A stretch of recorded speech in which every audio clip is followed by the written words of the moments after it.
Vale, perfecto. Bueno,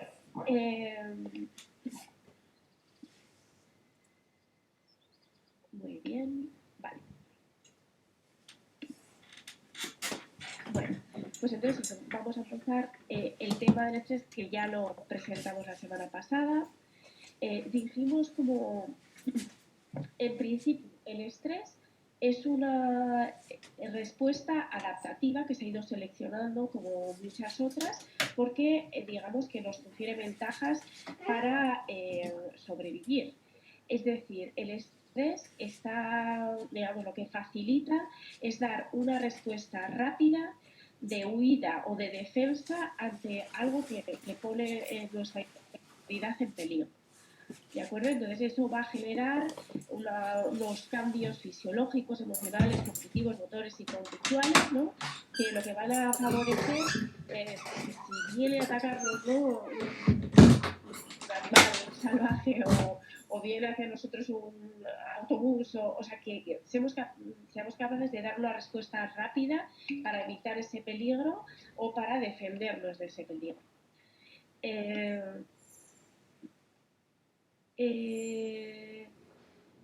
Entonces, el problema viene cuando esas respuestas fisiológicas y cognitivas y conductuales se mantienen en el tiempo, se cronifican.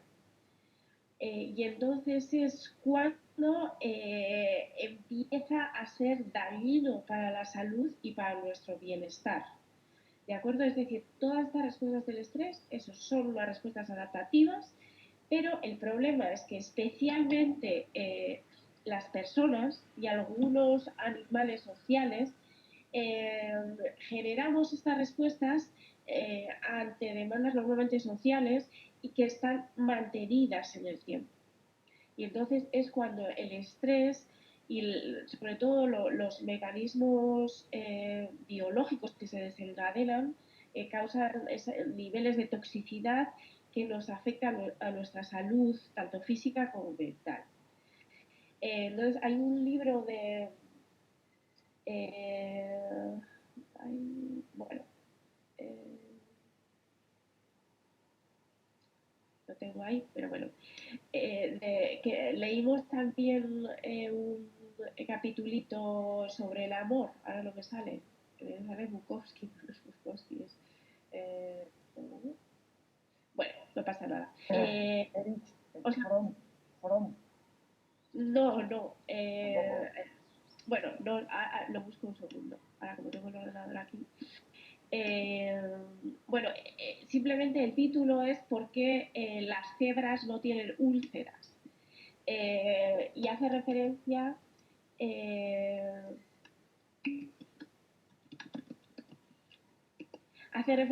precisamente como en el Sapolsky, entonces salía, ¿por qué las cebras no tienen úlceras? Y hace referencia a cómo realmente en el mundo animal está regulado, o sea, el estrés, no aparece esta respuesta del estrés a largo plazo como en nosotros, por tanto el estrés es adaptativo, ¿no? En el mundo animal. Entonces las cebras no generan úlceras, sin embargo las personas sí, ¿no? Que nos estresamos por el trabajo, por problemas familiares, por otros temas que están mantenidos, ¿no? Y luego sí que es cierto que hay otros temas, digamos, más serios, ¿no? Que tienen que ver ya con situaciones que tampoco se suelen dar en el mundo animal, ¿no? Como pueden ser una vivencia extendida de guerra, por ejemplo, una vivencia extendida de maltrato, ¿no? Entonces, bueno, eso se suele dar eso a veces en los primates superiores, ¿no? Que tienen también organizaciones sociales, como los chimpancés, ¿no? Que digamos los que no son dominantes a veces tienen este tipo de problemas también. Bueno, y hace referencia también que el estrés siempre es una respuesta, siempre depende de una valoración subjetiva, en el sentido de que hay personas que viven exactamente los mismos eventos, pero no desencadenan esa respuesta de estrés, porque en esa valoración subjetiva consideran que tienen los recursos suficientes para hacerle frente. ¿De acuerdo? Entonces veremos cómo hay una variabilidad en esas respuestas al estrés y como ante la misma situación hay personas que son especialmente resilientes.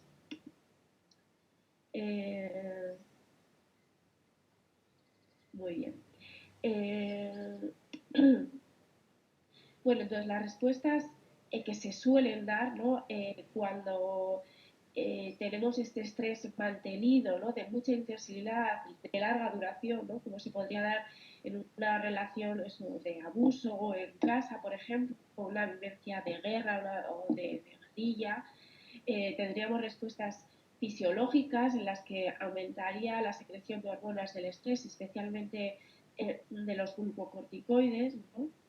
del cortisol, y cómo esto mantenido en el tiempo va a generar respuestas inflamatorias, respuestas de toxicidad en el cuerpo en general y en el cerebro también, ¿no?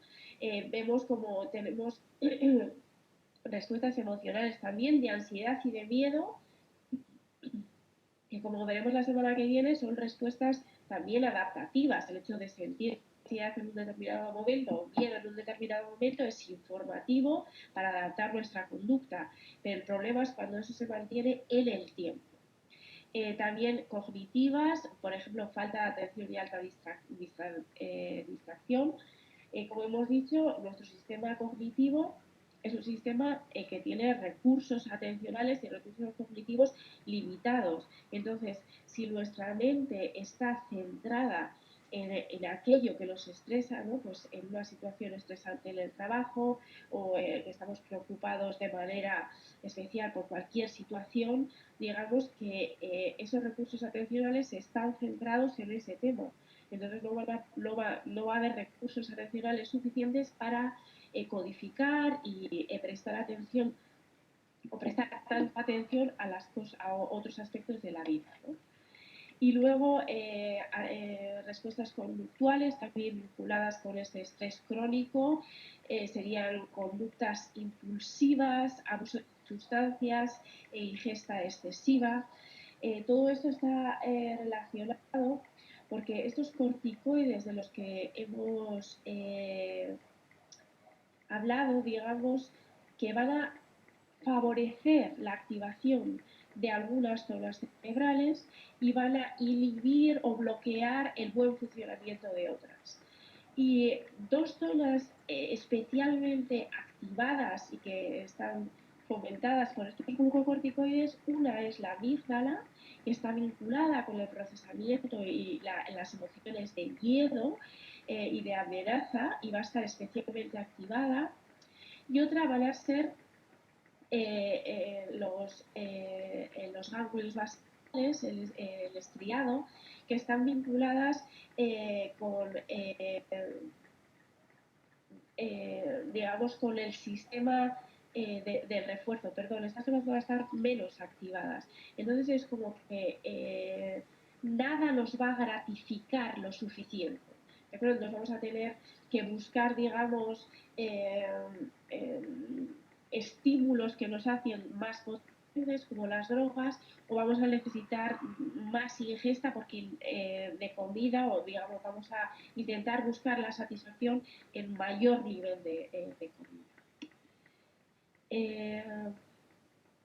Bueno, digamos que el estrés puede estar causado por muchos factores, pero digamos que un factor común es que está vinculado a situaciones que consideramos, por esa evaluación, emocionalmente intensas. Y esto puede, digamos, lo podemos representar en un continuo, porque podemos estar muy estresados por situaciones cotidianas, como hemos dicho, pues de estrés en el trabajo o estrés familiar, ¿no? Situaciones, digamos, estresantes, pero en el otro polo tendríamos esas situaciones traumáticas, ¿no? En las que vivimos un evento o una época de eventos, ¿no?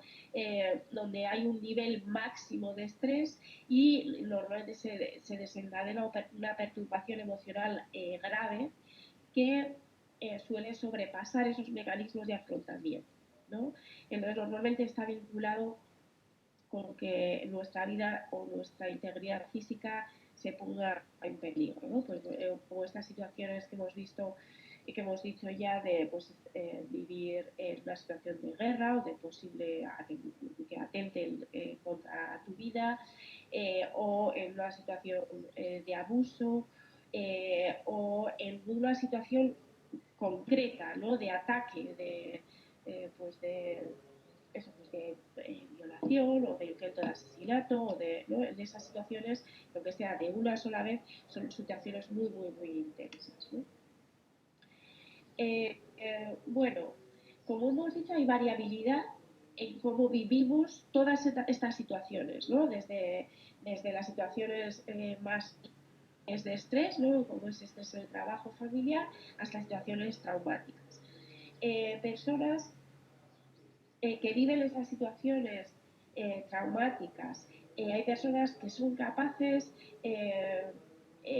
a través de su propia gestión emocional, cognitiva, física de lo que ha sucedido, de lo que han vivido, son capaces de ir elaborando poco a poco ese trauma y no derivar en una enfermedad mental. Hay personas, digamos, que no son capaces de hacer esa elaboración y acaban en torno a un 10 y 12% generando lo que se llama el síndrome crónico de trastorno de estrés postraumático. Este trastorno de estrés postraumático, los síntomas fundamentales que tienen es la reexperimentación del trauma, o tener recuerdos intrusivos, ¿no? Recuerdos que no queremos tener pero que aparecen en nuestra mente, ¿no? Como imágenes recurrentes de lo que sucedió, de aspectos, ¿no? de esa vivencia, flashbacks, pesadillas, etcétera. Luego, déficit de memoria para eventos posteriores al trauma. Digamos que hay como lagunas dentro del trauma también y lagunas de lo que sucedió después. Normalmente se organiza la conducta y la vida para evitar cualquier estímulo que nos pueda recordar el trauma, ¿no? Pues evitar ciertos lugares o evitar salir a la calle o evitar determinadas sonidos, colores, momentos del día que nos puedan recordar a ese evento. Normalmente la situación emocional está alterada también y suele haber una hiperactivación, ¿no? Hipervigilancia, sobresalto, problemas con el sueño, ¿no? Como estamos viendo, y este tipo de hiperactivación también está muy vinculado con esa sobreactivación de la amígdala, ¿no? Estamos como si estuviésemos esperándolo, alerta a que sucediese algo peligroso, algo malo, ¿no? Estamos sobreactivados. Y digamos, en lugares y en situaciones que normalmente deberíamos asociar con el reposo. Es decir, no se justifica nada en nuestro alrededor esa sobrevigilancia y sobreactivación, ¿no? Bueno, os decía ahí como esta experimentación y estos recuerdos intrusos de las imágenes del trauma están relacionados con el pecado de la persistencia que veíamos la semana pasada, y son estas memorias que queremos olvidar y sin embargo reaparecen en nuestra mente, ¿no? Que es lo contrario a otro tipo, ¿no? De pecados, de comisión o de omisión, ¿no? Que pues, cuando queremos recordar, pero no somos capaces, o cuando recordamos aspectos que no han sucedido, ¿no? Eh, Esto está vinculado con diferencias individuales de nuestra capacidad de controlar, de inhibir, ¿no? Entonces hay personas que viviendo el mismo trauma son más capaces de controlar estos eventos traumáticos y sacarlos de la mente, ¿no? Hay otras personas que tienen más problemas y que habría que entrenar, ¿no? A generar estos procesos de control. Pero sí que es cierto que estas vivencias traumáticas, digamos, exceden y cuanto más traumático, digamos que menos capacidad tenemos para inhibir, ¿no?, esos recuerdos de estos eventos. Bueno, este carácter intrusivo de los recuerdos traumáticos está también relacionado con cómo de estos eventos traumáticos no tenemos una narración coherente, sino que tenemos como flashes, ¿no?, fragmentos del recuerdo que están desorganizados y que vienen a nosotros eso, como flashes, pero no dentro de una narración. No es que pensemos todo lo que sucedió y cómo, sino que aparecen como recuerdos fragmentados, ¿no? Suelen ser importantes esos aspectos sensoriales del recuerdo, ¿no?, imágenes muy concretas y de detalles muy concretos, sensaciones olfativas, auditivas, kinestésicas, de sensaciones, ¿no?, corporales. Estos recuerdos suelen estar acompañados de emociones muy intensas y, como os decía, no tienen una coherencia narrativa, no están localizadas en un tiempo y un espacio, no tienen unas relaciones causales, ¿no?, de que una cosa va después de la otra, y eso, se recuperan involuntariamente, implican una amenaza física o del tiempo. Un ejemplo, ¿no?, pues una mujer violada en el bosque, que genera una amnesia disociativa, que genera la incapacidad para recordar ese evento concreto, aunque sí a veces le vienen determinados flashes, y sobre todo le vienen respuestas corporales no conscientes, ¿no?, cuando pasa por el lugar de la violación. Sensaciones de malestar, de miedo, reacciones físicas como náuseas, mareos, emociones negativas intensas, pero no un recuerdo concreto de lo que pasó, ¿no? Entonces, vemos como muchas veces cuando vivimos el trauma se pueden generar esas disociaciones, ¿no?, de falta de vivencias concretas, explícitas de lo que sucedió, pero sí reacciones negativas hacia aspectos vinculados con eso que ha sucedido, ¿no? Entonces, muchas veces, como se trata terapéuticamente este tipo de traumas, es intentando que el paciente consiga poco a poco ir creando una narración coherente y organizada de ese evento traumático. Y esto de alguna manera, o sea, la narración, el hecho de no tener esos flashes o esas narraciones o esas narraciones desorganizadas, lo que nos hace es tener control. La narración y una, digamos, una narración coherente y una explicación, ¿no?, de los pasos que se han dado en esa historia que hemos vivido, nos da cierto control, ¿de acuerdo? Por tanto, la terapia en sí misma es un aprendizaje una ganancia de control sobre lo que nos está pasando emocional y corporalmente, ¿de acuerdo? Obviamente este proceso, como la mayoría de las terapias, son procesos progresivos y lentos que van a generar también los cambios cerebrales y van a hacer depender este recuerdo y estas vivencias y estas reacciones no tanto de estructuras como la amígdala vinculadas con el miedo y la amenaza, a otras estructuras menos ligadas con esas emociones negativas y más neutras, como es el hipocampo, digamos, que va a posibilitar la creación de esa narración y esa recuperación del control de esa vivencia.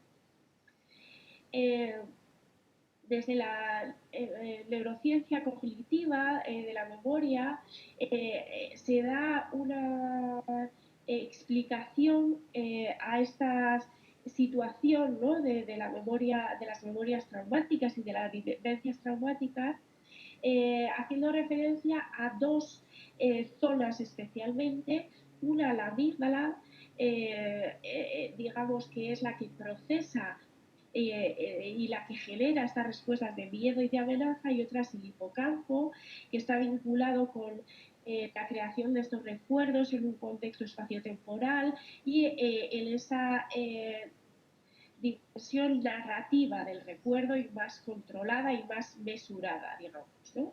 Entonces, digamos que durante la vivencia traumática y esa activación de los glucocorticoides, ¿no? A lo largo de un espacio más mantenido, lo que se va a fomentar sobre todo es la codificación a través de la amígdala, que como hemos dicho está vinculada con los miedos y las emociones, y va a generar esta especie de condicionamientos aversivos, ¿no? Esos miedos automáticos a determinados estímulos. Pero, sin embargo, el registro que va a hacer de eso que vivimos va a ser fragmentado, no integrado y, sobre todo, centrado en esas respuestas emocionales viscerales. Sin embargo, el hipocampo normalmente se encarga de esa codificación más cognitiva, no tan emocional, flexible, contextual, con esos detalles espaciotemporales y sobre todo narrativa, ¿no? Va a poder generar un recuerdo narrativo de esos eventos autobiográficos, bien elaborado y con una coherencia, ¿no? Entonces, normalmente estos dos sistemas funcionan en paralelo, digamos, ¿no? Y están más o menos equilibrados. Sin embargo, en condiciones de estrés extremo, esas hormonas del estrés, esos glucocorticoides, van a favorecer ese funcionamiento amigdalino y van a bloquear el hipocampo. ¿De acuerdo? Por tanto, por eso, digamos, vamos a tener esos recuerdos fragmentados y esos recuerdos muy vinculados con las reacciones fisiológicas del cuerpo y vinculados con el miedo y esa sensación de amenaza que nos va a generar esa hipervigilancia, ¿no? Y sin embargo, el hipocampo va a estar bloqueado, el hipocampo tiene muchos receptores de cortisol, y entonces digamos que se ahoga, se bloquea con esos niveles muy altos de glucocorticoides. Entonces digamos que la terapia también va a implicar ese reajuste estos dos sistemas a la hora de recuperar lo que sucedió en ese evento traumático. Bueno, ¿alguna pregunta, algún comentario de esto que hemos visto hasta ahora? ¿Puedo hacer un comentario? Sí, no sé quién habla. Pues Juancho, uno que aparece por ahí. Durante 2 años yo asumí un trabajo de superior categoría, y mi afán de perfeccionamiento me llevó a tomarlo con toda mi alma. Bueno, esto al cabo de 2 años me produjo un estrés enorme, terminé pidiendo la baja, y se tradujo en la aparición de una enfermedad de la piel que yo hasta entonces jamás había tenido, que era psoriasis, que no tenía ni idea. Eso afortunadamente lo cogí muy temprano y no quedó nada. Cuando has dicho la separación entre la respuesta de la amígdala y del hipocampo, he entendido que, por ejemplo, cuando yo salía por la tarde de trabajar, se me iban los ojos, a, a las pastelerías, a las pastas, más pringosas, más, no sé cómo decir, algo que yo siempre he cuidado mucho la alimentación. Bueno, pues entonces era incapaz de resistir la tentación y no me explicaba por qué. Luego pensaba, era como si me diera una satisfacción a mí mismo, ¿no? Era una recompensa, ¿no? Un poco intentando encontrar el equilibrio de todo lo que había pasado durante el día, pues a la tarde, pues nada, me da un homenaje, por así decirlo. También entendí dónde estaban las glándulas suprarrenales y el palo que me dio, entre otras cosas, también a los riñones. Falta de sueño, en fin. Y eso, y cuando terminé, tuve que dejar el trabajo y volví a mi categoría anterior y estuve 2 o 3 meses de baja intentando recuperar pues en fin, mi equilibrio, mi homeostasis, nada más. Eso. Perfecto. Yo creo que ejemplifica de manera, ¿no? Estupenda todo, como repaso también de todos estos aspectos que hemos visto, ¿no? Cómo, digamos, que estabas en un estado de alerta, ¿no? Probablemente vinculado por esa sobreactivación de la amígdala que te llevaba a dormir peor. Teníamos, digamos, estas zonas vinculadas con el refuerzo como el estriado, ¿no? Con una hipofunción y por tanto eso te llevaba, ¿no?, a una búsqueda de refuerzos que normalmente no necesitabas, digamos, como los pasteles y todas estas cosas tan dulces, ¿no?, para darte esa satisfacción, ¿no? Y cómo, digamos, esto está relacionado con un cambio en tu vida, una sobrecarga de trabajo y de responsabilidad y, digamos, que cuando eso está resuelto, ¿no? El cuerpo vuelve a la normalidad, ¿no? Y digamos que todas estas enfermedades vinculadas con el estrés, que es un poco lo que dice Sapolsky, como la psoriasis, como las úlceras, como otras muchas cosas, eso no se dan en los animales, ¿de acuerdo? O sea, porque digamos que los animales, el sistema del estrés funciona eso, para cuando viene un león y funciona ahí, pero no tenemos no aparecen en los animales no sociales estos problemas, ¿no?, de estrés en el trabajo o de otro tipo de vivencias. Un último comentario. Yo en ningún momento fui consciente de mi pérdida de control. No me di cuenta hasta que ya se me fue de las manos. No fui consciente en ningún momento, solo al final. Esto es muy interesante también lo que dices, porque digamos que en estas situaciones lo que más, entre comillas, nos habla son sistemas no conscientes. Es decir, la amígdala forma parte de ese sistema límbico que sobre todo se refleja a nivel eso corporal, de sensaciones, pero no está vinculada con esa, digamos, narración del problema, ¿no?, que estaría más vinculada con otras áreas corticales o con el propio hipocampo. Por tanto, cuando hablo de la narración, es una forma de controlar conscientemente todo ese batiburrillo emocional que tenemos. Y es cuando logramos narrar conscientemente, cuando podemos tomar decisiones como la que tomó Juancho. Es decir, esto me está haciendo mal, estoy enfermando, voy a tomar alguna determinación, ¿no? Entonces, muy interesante, Juancho, muchas gracias. Vale, gracias. Rosa, ¿querías hablar? Rosa Batalla. Sí, quería comentar, Eugenia, que has hablado de que los animales no sufren ese estrés igual que bien. No, me llama la atención porque yo siempre he oído que los animales, cuando están, por ejemplo, perros que están maltratados, etcétera, pues que también simplemente, no sé. No, seguro que sí. Es decir, gracias Rosa, cuando los perros tienen vivencias que normalmente en el mundo natural no se darían, ¿no?, como encerrar a un perro en una jaula y dejarlo abandonado, ¿no?, esas cosas que normalmente tienen que ver con los humanos y no con el mundo animal, sí se dan. Hoy también probablemente los animales en los zoológicos, o sea, o esos animales maltratados. O sea, en el mundo animal no se maltrata, es decir, puede haber una lucha y puedes resultar herido o puedes ¿no? acabar mal, pero digamos que no hay un punto en el que se acaba la lucha.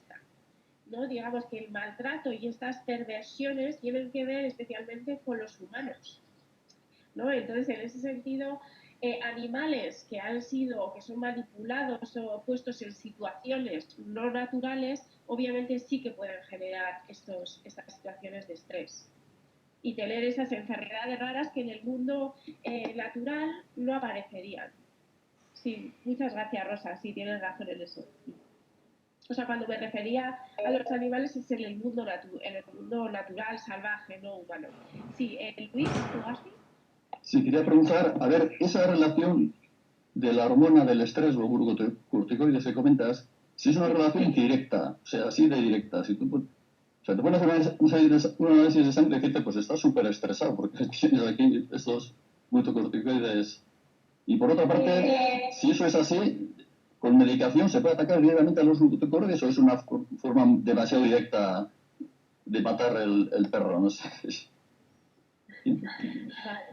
Muchas gracias. A ver, sí. Sí que hay una relación, o sea, sí que se puede ver en sangre niveles más altos de glucocorticoides y respecto al tratamiento, no sé si hay un medicamento para neutralizar los glucocorticoides, pero a mí me parece, o sea, quiero decir, esta respuesta corporal, como la mayoría de las respuestas, son informativas. O sea, para mí no hay que acallarlas con medicamentos, sino que hay que escucharlas, ¿no? Entonces, si tu cuerpo te está diciendo que hay algo con lo que no puede y que estás haciendo daño a tu propio cuerpo y a tu ser, digamos que habría que escucharlo y habría que hacer modificaciones, ¿no? Como lo que ha planteado Juancho, para evitar esa situación. O sea, me parece que es más sano, de alguna manera, no sé si hay medicamentos para neutralizar los glucocorticoides, pero me parece más interesante modificar el estado que está generando, ¿no? ese aumento de glucocorticoides y modificarlo de una manera natural también. Porque digamos que o sea, lo malo no es tener los glucocorticoides, sino estar viviendo esas situaciones que los llevan a esa situación. Pero el cuerpo hace bien en informarnos, es decir, estoy mal, estás haciendo algo que no acaba de estar bien. Entonces es una forma de comunicarse también. Luis, no sé si ¿qué opinas? Tenía la duda de eso, de cómo de directa era la información esa del glucocorticoide. Visto así, dices, pues hay una relación muy directa o no es tan directa en todas las personas. Tú puedes tener el glucocorticoides muy bajos y estás súper estresado, no sé. Vale, siempre, o sea, tiene razón que hay variabilidad, es decir, hay variabilidad en todos los rasgos humanos, hay variabilidad y hay personas, digamos, que pueden tener una relación entre la evaluación subjetiva de estrés y el nivel de glucocorticoides, pero en general, en situaciones de alto estrés sí que aumenta el cortisol, el sangre, o sea, que se puede medir. ¿Más preguntas, comentarios? Bueno, pues seguimos un poquito. Bueno, en estudios, ¿no? sobre cómo afecta el estrés al cerebro, ¿no? vemos sobre todo con pacientes de guerra y mujeres con historia de abusos de maltrato, cómo digamos que niveles tan altos de glucocorticoides en algunas áreas del cerebro, como puede ser el hipocampo, lo que producen por esos altos niveles de toxicidad, sobre todo eso en un tiempo muy largo mantenido, es muerte neuronal. Entonces lo que se produce es una reducción del volumen del hipocampo, ¿no? Esto es un estudio que coge muchos estudios sobre este tema, 44 estudios, y entonces compara personas sanas con personas que han vivido trauma. Pero esas personas que han vivido trauma las separa en dos grupos, ¿no? Personas que han desarrollado el trastorno de estrés postraumático y personas que no lo han desarrollado, ¿no? Aquí vemos las personas resilientes, ¿no? Entonces comparamos personas sin trauma con personas con trauma, con trastorno de estrés postraumático y personas con trauma resilientes. Y lo que se ve es que el volumen del hipocampo está reducido solo en las personas que han desarrollado el trastorno de estrés postraumático, pero no los controles que, pese a vivir el trauma, no han desarrollado eso. Que han sido resilientes, han sido capaces de evaluar esa situación como algo que podían superar. ¿De acuerdo? Por tanto, aquí tenemos cómo los controles que han vivido trauma pero no han desarrollado ese daño en el hipocampo, la acción subjetiva les ha llevado a no desencadenar esa respuesta de estrés y a aumentar el nivel de glucocorticoides y por tanto no ahogar al hipocampo en esos niveles tan altos de glucocorticoides. Por tanto, vemos como esos diferentes niveles de análisis, ¿no? Esos niveles cognitivos de evaluación subjetiva que hace cada uno a un nivel más o menos consciente, no tiene por qué ser consciente, pero sigue siendo igualmente cognitivo. Esos niveles de respuesta, ¿no?, fisiológica de determinadas hormonas y cómo afecta al funcionamiento de determinados sistemas cerebrales. ¿De acuerdo? Nos vemos que todo está relacionado. Por tanto, digamos, vemos otra vez esa relación, ¿no?, e interacción entre niveles biológicos y niveles cognitivos y cómo se afectan en las dos direcciones. Bueno, como estábamos diciendo, hay variabilidad entre las personas en cuán reactivos somos al estrés, ¿no? Entonces, o en cuán resilientes somos al estrés, ¿no?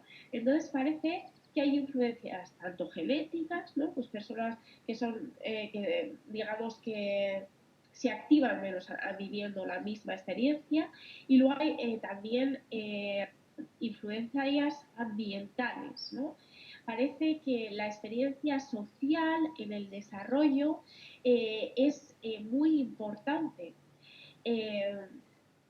Y también las condiciones externas, como pueden ser los recursos materiales o la red social, ¿no?, para poder compartir o poder ayudar o poder paliar.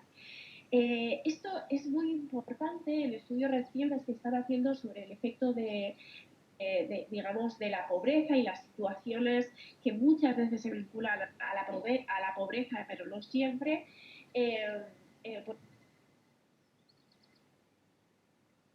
Sobre todo, igual una pobreza más de energía, ¿no?, de capitalista, sobre todo.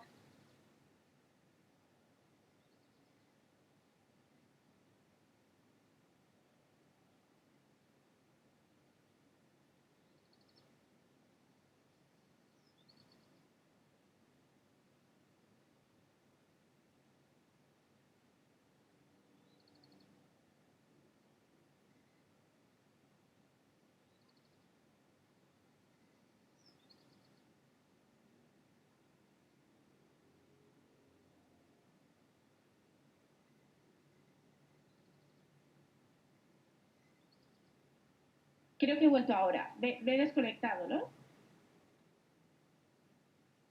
Sí, bien. Sí. Sí, pero has recuperado. Vale. Bueno, lo que os estaba diciendo es que ahora hay muchos estudios sobre el efecto de la pobreza, ¿no? Entonces vemos como en situaciones de una conceptualización de la pobreza muy norteamericana, muy capitalista, o sea, que no son... o sea, siempre creo que tienen ese sesgo, yo lo veo así, que es diferente la pobreza cuando no hay diferencias, ¿no? Vivir en Burkina Faso, donde todo el mundo tiene más o menos que comer, pero no hay grandes ricos ni grandes pobres, todo el mundo vive humildemente pero con dignidad, o esa pobreza capitalista, ¿no? Donde la gente tiene más cosas, más objetos, pero digamos que hay muchísimas diferencias y eso, y la gente necesita pues igual 18 horas al día, 2 trabajos para tener una mínima vivienda y un mínimo acceso a recursos tanto educativos como sanitarios, ¿no? Entonces muchas veces el estudio de la pobreza se hace en ese tipo de pobreza y esos estudios nos llevan a ver cómo hay un efecto en el cerebro, en el desarrollo del cerebro y también en estas vivencias del estrés, ¿no? Como situaciones, perdonad, no sé qué pasa con el teléfono, situaciones del estrés que también tienen los niños y que afectan a su propio desarrollo, ¿no? Entonces, no todas las personas que viven en la pobreza tienen estos efectos del estrés, también hay variabilidad y hay personas que son capaces de pensar. Pero lo que estoy diciendo, perdonad, es para deciros que precisamente estas influencias ambientales son las que podemos utilizar para intentar compensar esas situaciones, por ejemplo, de pobreza, por ejemplo, que generan estrés, ¿no? Esas situaciones de estrés, por ejemplo, vinculadas con la pobreza. Entonces, se han hecho programas, por ejemplo, para intentar enseñar digamos, a familias vulnerables cómo gestionar el estrés, ¿no? Programas de entrenamiento de gestión del estrés, porque parece que son muy importantes en general esas personas resilientes, ¿no? Y luego también en esas condiciones externas, o sea, programas, ¿no? De reforzar la red social o de reforzar los mínimos recursos, ayudas materiales para intentar mitigar esas situaciones, ¿no? de estrés que se generan. Entonces, digamos que eso es conocer estas influencias ambientales nos da determinadas herramientas también para generar programas de intervención. Bueno, entonces la resiliencia que también una alumna me pidió que comentara, es esa capacidad de los seres humanos para adaptarse positivamente a situaciones adversas y afrontar esas situaciones de adversidad, ¿no? Está relacionado con la entereza y con salir, digamos, o sea, ser capaz de superar una situación negativa. Entonces, normalmente las personas resilientes suelen tener un mayor equilibrio emocional y son más capaces de gestionar y de afrontar el estrés manteniendo una sensación de control. Vemos que el control, esta evaluación del control es muy importante. También es la que se intenta trabajar a través de la terapia después del evento traumático. ¿De acuerdo? Entonces, se intenta buscar esa sensación de control a través de la terapia. Y las personas resilientes la suelen tener de manera natural. Entonces, las personas resilientes suelen ser conscientes de sus potencialidades y limitaciones, suelen confiar en sus capacidades, suelen asumir las dificultades como una oportunidad de aprender o intentar, bueno, sacar lo que se pueda sacar, ¿no? Ve la vida con objetividad, pero intentan tener cierto aire de optimismo, ¿no? Pese a que, o sea, tampoco es una ilusión, tampoco hay que ser, ¿no? Porque hay que ver también la realidad y cómo afrontarla, pero digamos con cierto optimismo. Se rodean personas que tienen una actitud positiva, intentan gestionar más sus propias emociones, que son las que realmente tenemos capacidad de controlar, y a veces no tanto obsesionarnos en modificar ciertas situaciones que no se pueden modificar. Son flexibles, se adaptan a los cambios, suelen tener buen humor ante la adversidad y normalmente son capaces de buscar ayuda, o sea, de buscar ese apoyo de la red social cuando están en una situación de vulnerabilidad. Entonces, basado, digamos, en estas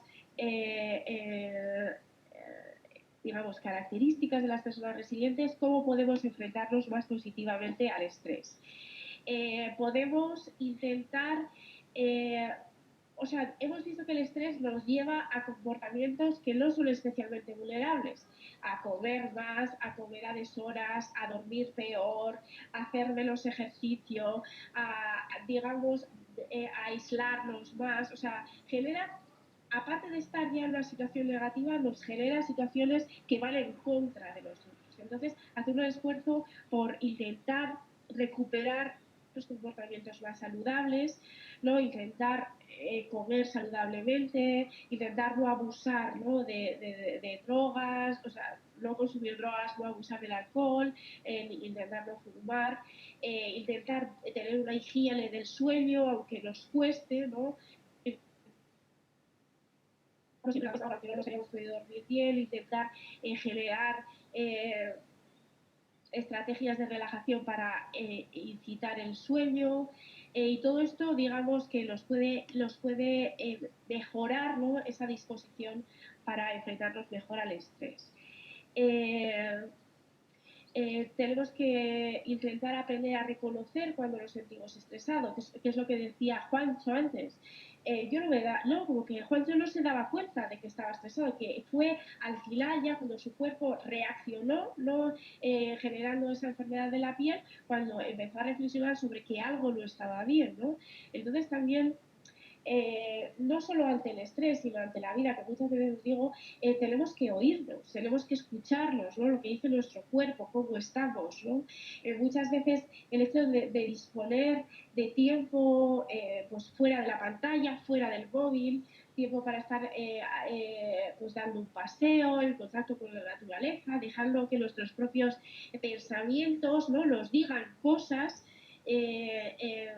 nos hace también reconocer esos síntomas del estrés y esas tensiones, esas reacciones que tenemos, ¿no? También es conveniente pues, intentar evitar o enfrentarnos a las situaciones, ¿no? que nos producen ese estrés, ¿no? Entonces hay dos maneras que podemos enfrentarnos, o bien a través de intentar que esa misma situación no nos genere esa respuesta, es decir, bueno, la situación está ahí, pero yo voy a intentar relajarme, voy a intentar vivir esto que tengo que vivir de otra manera. Podemos lograr hacer eso o no, o también evitando esa situación, ¿no? O sea, son las dos cosas, o la evitamos o vivimos o aprendemos a vivir de otra manera eso, ¿no? Es positivo hacer ejercicio porque descargamos tensión y favorecemos la liberación de endorfinas que mejoran el estado de ánimo. También intentar comer bien, de manera regular y equilibrada para mantener bien, digamos, los niveles de energía, dormir bien. La meditación y sobre todo cualquier tipo de meditación o digamos, de técnicas de relajación, ¿no? Y puede ser cualquier cosa que cada uno sabe dónde digamos, le gusta más o se siente mejor. No puede ser desde hacer ejercicios tipo caminar o andar, o técnicas de relajación, ¿no? De ir relajando cada músculo, ¿no? Ir sintiendo cada parte de nuestro cuerpo que se está relajando y relajando, o haciendo estiramientos, o digamos haciendo respiraciones profundas y relajadas, o bien intentando dejar la mente en blanco, ¿no? Con técnicas de meditación más elaboradas, o una técnica, yo no soy religiosa, pero una técnica que tradicionalmente en nuestra cultura ha estado y que tiene, digamos, integrada y que cumple un poco estas funciones, ha sido rezar el rosario, que hacía mi abuela. Mi abuela iba a la iglesia y todos los días se ponía a recitar un mantra, ¿no? Que al final tenía estas funciones igualmente, ¿no? De dejar la mente en blanco e intentar respirar, ¿no? En ese recitar, ¿no? del rosario. Tenía estas mismas funciones, ¿no? Entonces, eso, no os estoy citando a la religión, pero digo, a las personas que sí que sean religiosas, pues también es una forma, ¿no?, de evitar o sea, tener esos momentos del día, de la semana, en los que, digamos, intentamos buscar esa desconexión del estrés. Luego, reconocer las cosas que no se pueden cambiar es importante, digamos, porque a veces, muchas veces el estrés nos lleva a esas situaciones de rumiaciones, ¿no?, que son muy negativas, están vinculadas, relacionadas con la depresión, con la ansiedad, esas situaciones en las que estamos continuamente pensando sobre el mismo aspecto, pero de manera circular. O sea, no diciendo, vale, tengo este problema, voy a intentar solucionarlo. No, tengo este problema, fíjate qué horror, pues esto, y me hizo esto, y hice esto, y tenía que haber hecho esto, y estamos en esas rumiaciones, en esos pensamientos circulares que son muy, muy dañinos. Entonces, eso tenemos que intentar parar esos pensamientos circulares rumiatorios, e intentar o alejarnos de ellos mediante esas paradas de pensamiento o meditaciones o relajaciones, o enfrentarnos a ellos y decir, a ver, esto es lo que podemos hacer y esto es lo que no podemos hacer, y asumir, ¿no?, que hay cosas que no se pueden cambiar, ¿de acuerdo?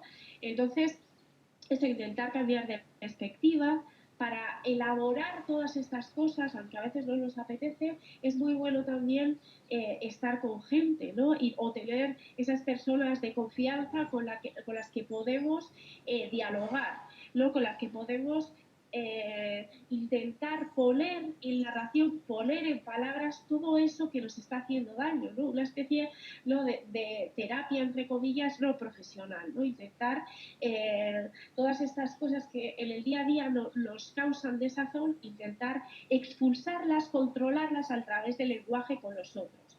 Y si somos personas no tan sociales, también lo podemos hacer a través de la escritura, ¿no?, a través de expresar con palabras, porque también nos va a dar esa sensación de control, ¿no?, respecto a la sensación de malestar, ponerlo en palabras a través de la escritura, de un diario, o de otras formas de expresión como la pintura, o como cada uno como quiera expresarse, ¿no?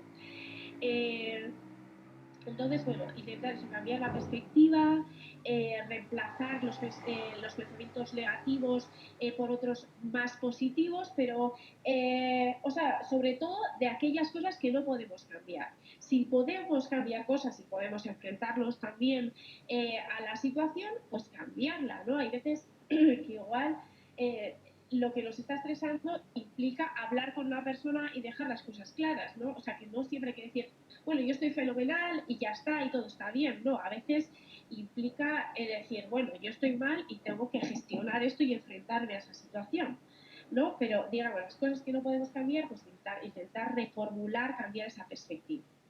Y luego eso, evitar la obsesión, la rumiación y la circularidad de la mente, y dirigir el pensamiento a la solución de los problemas o digamos, a la relajación, pero no quedarnos en ese ciclo. Eso, intentar relativizar, no preocuparse por las cosas pequeñas, pero es cierto que cuando estamos en esa situación de reactividad, de estrés, las cositas más pequeñas son las que más nos alarman, o nos activan, o nos enfadan, o nos ponen tristes. Entonces, yo creo que lo que tenemos que hacer es especialmente estar alerta cuando nos activamos ante cosas pequeñas, ¿no?, como una señal para reflexionar qué nos está pasando, ¿no?, y por qué estamos reaccionando así.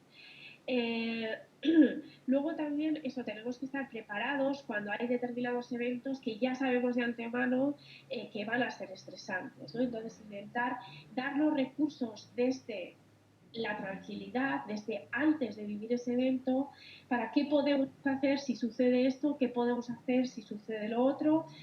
Bueno, pues si digamos, anticipar aspectos, ¿no? Buscar soluciones, recurrir a la palabra, ya hemos hablado de esto del poder de la narración, ser realistas, o sea, también, o sea, en esa toma de decisiones y en esa, digamos, enfrentamiento a nuestras situaciones, pues intentar eso, ser lo más realista posible, porque si no, nos vamos a llegar también a situaciones estresantes otra vez, ¿no? Y luego, pues en general, pues eso, intentar relajarnos a través de la música, a través de estar con personas, a través de nuestras pasatiempos y nuestra red social, ¿no?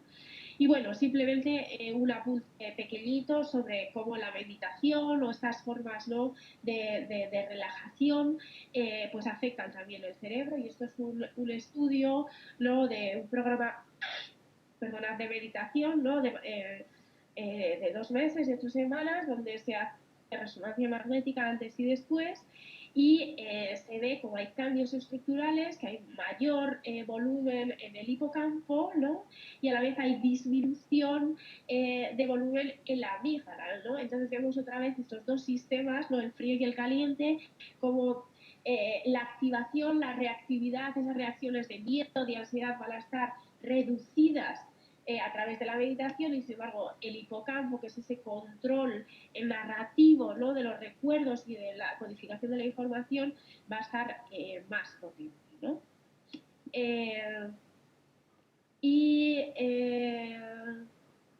Eso, bueno, los resultados es un mayor grosor cortical las personas que habían meditado comparado con los que no habían meditado, ¿de acuerdo? Por tanto, de alguna manera se debe fortalecer el hipocampo, también es una manera de, digamos, envejecer más despacio, ¿no? Es otra forma de verlo también. Y bueno, digamos que está favoreciendo también otras áreas, no solo el hipocampo, como el lóbulo frontal medial y la corteza insular, que están vinculadas con procesos, ¿no?, de toma de decisiones, de organización y de control, al fin y al cabo, ¿no? Entonces, digamos que la meditación pues estaría favoreciendo estos procesos de control y estaría desactivando estos procesos, ¿no?, vinculados con el miedo y con la amenaza. Y esto sería un poco la clase de hoy. No sé si tenéis comentarios, preguntas, vivencias, cosas para compartir, cosas que se os ocurran. Silencio.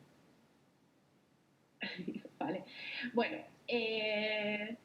pues lo que os sí, Martín. Ahora, es que hay muchas cosas aquí por hablar.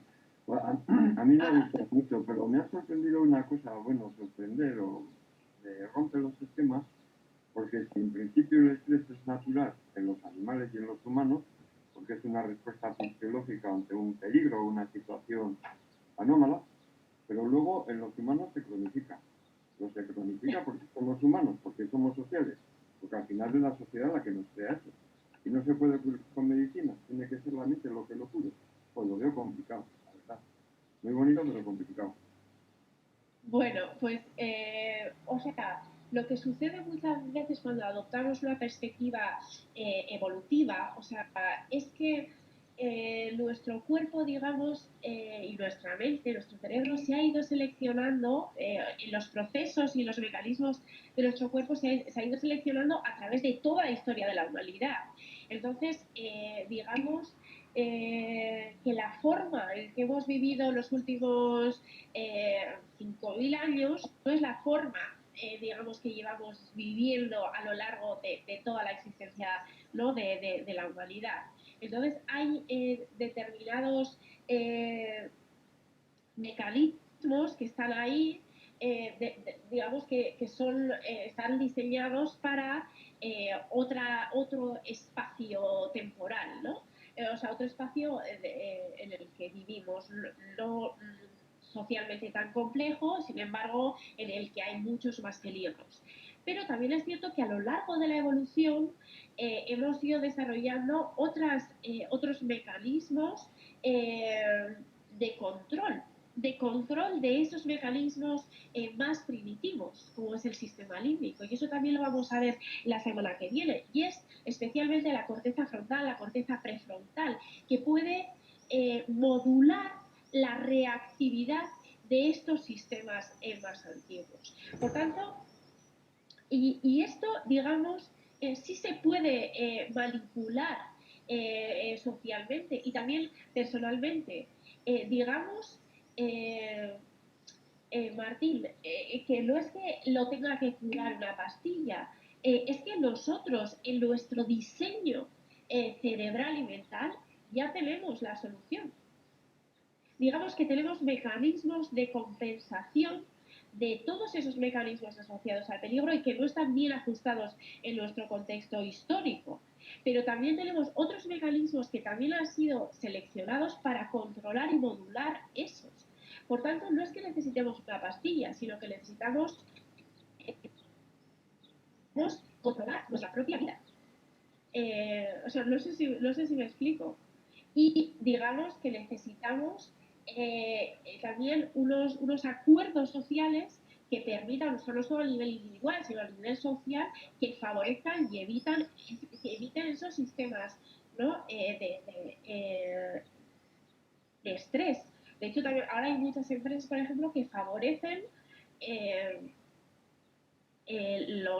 la aplicación, que favorecen unos horarios más flexibles, que favorecen otra serie de cosas que probablemente haya que fomentar para tener un nivel de salud mental y física adecuada.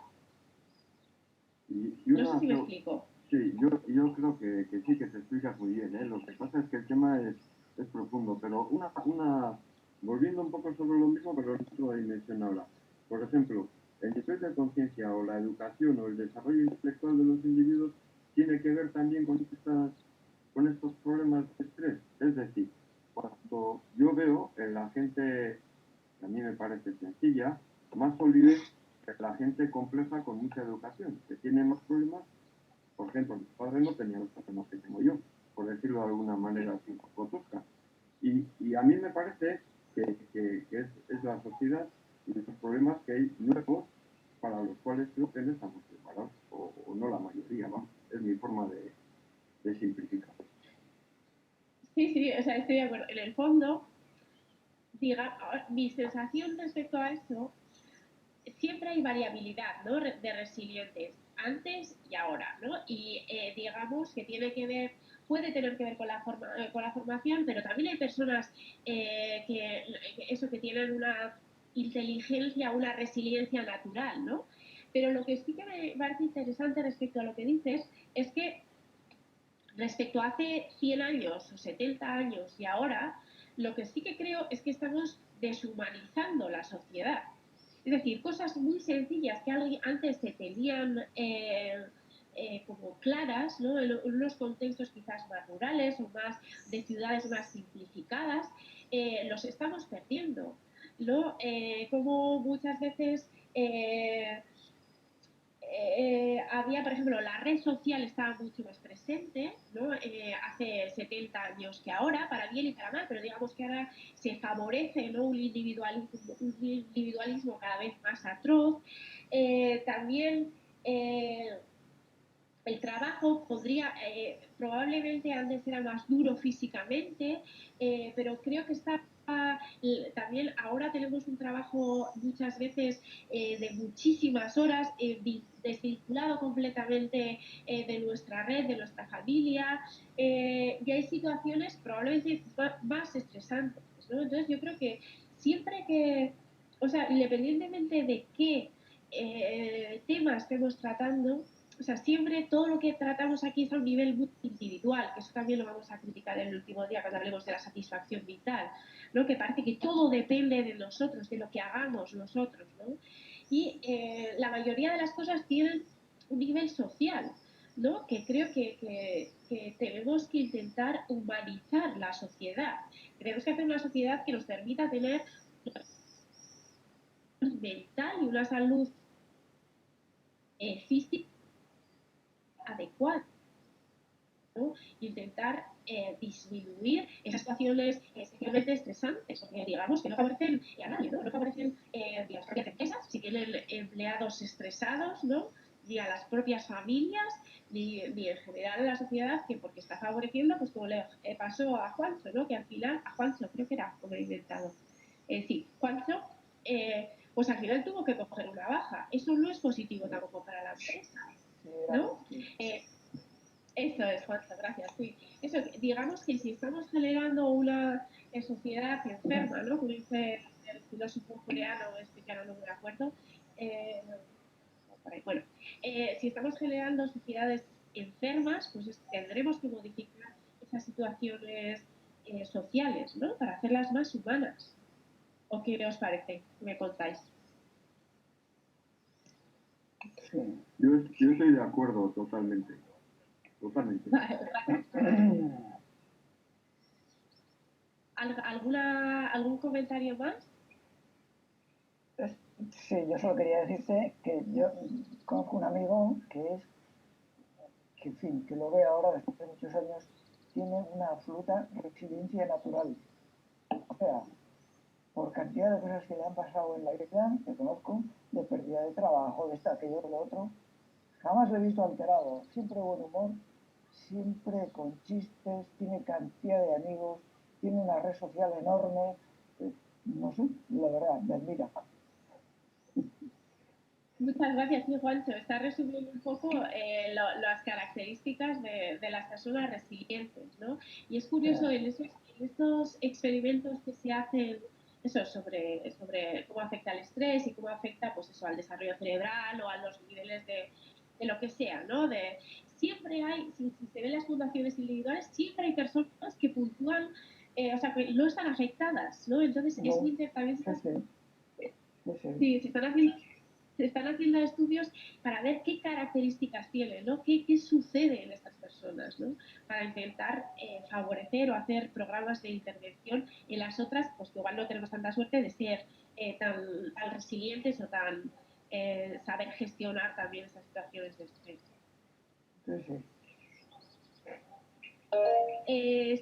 Susan, ¿quieres comentar? Me parece que hay gente que también sabe sé muy bien cómo ocultar sus sentimientos reales. Pienso que hay gente que está estresado, pero lo oculta muy bien. Sí, digamos que también vivimos eso en una sociedad que también hablaremos de esto, que está muy, digamos que nos exige estar bien, nos exige ser positivos, nos exige sonreír, nos exige, entonces digamos que mostrar la vulnerabilidad no es algo que esté socialmente bien visto, mientras que mostrar que estamos ocupados y estresados sí, es muy curioso, ¿no? O sea, ¿cómo no es una vergüenza decir, pues estoy súper estresado? No, no, todo el mundo lo dice, ¿no? Como algo positivo, como diciendo, bueno, tío, ¿no? Es como que soy un buen trabajador si estoy estresado. Sin embargo, mostrar la propia vulnerabilidad no está tan bien visto socialmente. Entonces, digamos que eso va en contra de todo lo que estamos viendo. ¿No? En vez de quejarnos por situaciones que son dañinas para nosotros, lo que hacemos es, además, ¿no? Como dice Susan, tragarnos a veces todas estas emociones negativas, ¿no? Que no es nada positivo, pero a veces lo hacemos. Sí. ¿Más comentarios? Gracias. A ti, gracias. Vale, bueno, muchos tenéis clase a y media, así que voy a ir cerrando. Voy a dejar dos lecturas pequeñitas, una de Freud sobre la agresividad, pero es muy cortita, y otra sobre Toni Morrison, que es una escritora afroamericana que habla sobre la creación del otro, ¿no? De cómo, ¿no? En este caso sobre bueno, los afroamericanos y los blancos americanos, pero bueno, para ver un poco estas dos posturas, ¿no?, sobre cómo nos enfrentamos al otro desde Freud y desde Toni Morrison. Y la semana que viene hablaremos un poco de la emoción y comentaremos, si lo podéis leer, estas dos lecturas. ¿De acuerdo?